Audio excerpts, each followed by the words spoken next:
Assalamualaikum warahmatullahi wabarakatuh. Kita lanjut untuk materi hari ini mengenai remote server.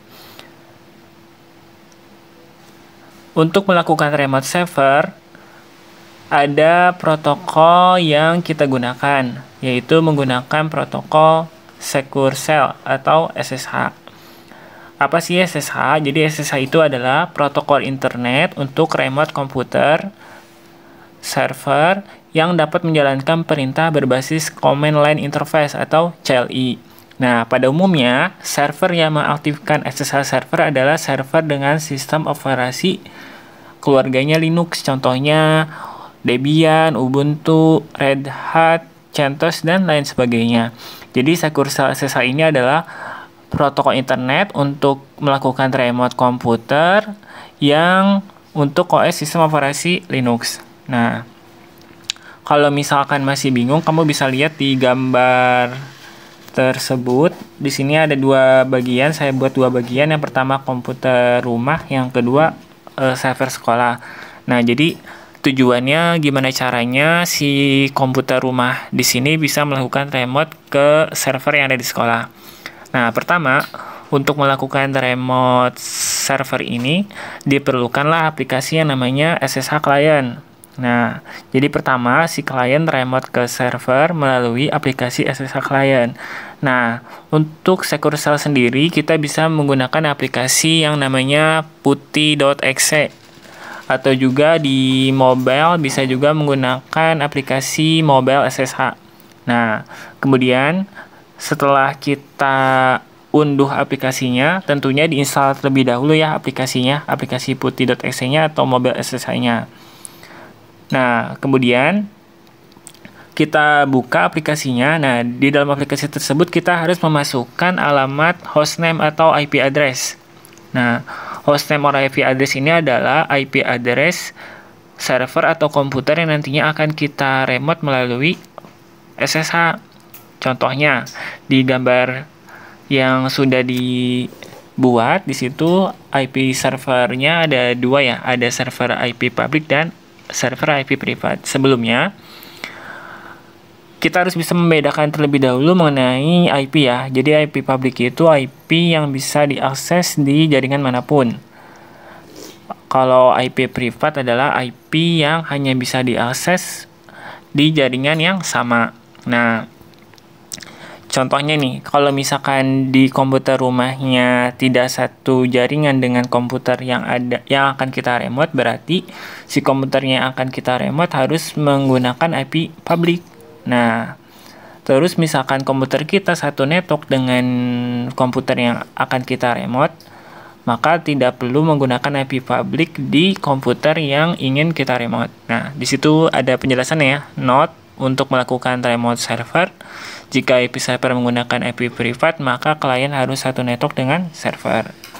Nah, kemudian setelah masukkan hostname, IP address servernya, karena contoh di sini, misalkan komputer rumah kita tidak satu jaringan dengan komputer server, makanya si servernya menggunakan IP public. Nah, ketika kita isikan hostname or IP address, maka yang kita masukkan adalah IP publicnya, yaitu 202.182.59.147. Nah, kemudian di situ ada namanya port. Nah, port di sini adalah port SSH yang digunakan oleh si servernya. Untuk default port SSH adalah 22. Nah, tetapi untuk contoh kasusnya biasanya port 22 tersebut dirubahlah ke port yang lain untuk keamanan jaringannya. Soalnya port 22 itu kan port defaultnya ya. Jadi semua orang bisa tahu bahwa port SSH itu 22. Dengan kita mengganti port 22 ke port yang lain, bisa menjaga keamanan dari sisi jaringannya. Contohnya di sini port SSH di servernya itu sudah dirubah menjadi 9022. Jadi tinggal mengisikan portnya isi 9022. Nah, kemudian dikliklah open. Nah, ketika kita klik open, biasanya nanti muncul kita harus mengisikan yang namanya username dan password. Nah, username dan password ini merupakan user yang ada di server atau user untuk melakukan remote ke server tersebut. Nah, kemudian si klien kan mengisikan username dan passwordnya. Nah, kemudian di sisi SSH servernya itu dia mengecek apakah user dan passwordnya ya, atau kalau mau lihat di gambarnya ini si klien buka aplikasi putih, memasukkan hostnya IP address server, portnya SSH-nya diisi 92, kemudian di open. Kemudian dia menginputkan username dan password server. Kemudian ketika si klien mengisikan username dan password, maka si server akan mengecek terlebih dahulu apakah user dan password yang diinput itu benar. Nah, jika benar, maka server akan mengizinkan klien mengakses server via remote. Nah, tapi jika yang diinputkan username dan password server salah, maka si komputer ke rumah ini tidak bisa melakukan remote ke komputer yang ada atau server yang ada di sekolah. Nah, dalam melakukan remote SSH sendiri, karena ini berkaitan memasukkan validasi ya, adanya validasi memasukkan username dan password. Nah, biasanya di situ ada yang namanya enkripsi. Nah,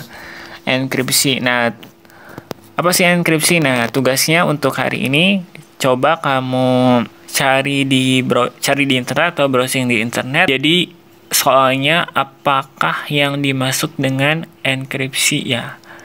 Nah, nanti untuk jawabannya kamu bisa jawab melalui LMS di pjj.smk4bogor.sca.id. Nah, kenapa pertanyaannya seperti itu? Karena SSH ini sendiri sangat berkaitan dengan yang namanya enkripsi. Enkripsinya itu ketika si user atau si SSH klien mengisi username dan password untuk SSH servernya. Mungkin itu aja untuk materi hari ini. Bagi yang ingin ditanyakan, kamu bisa kontak saya, bisa WhatsApp atau mau Vicon juga boleh ya. Nanti atau melalui grup yang sudah kita buat. Sekian materi hari ini. Wassalamualaikum warahmatullahi wabarakatuh.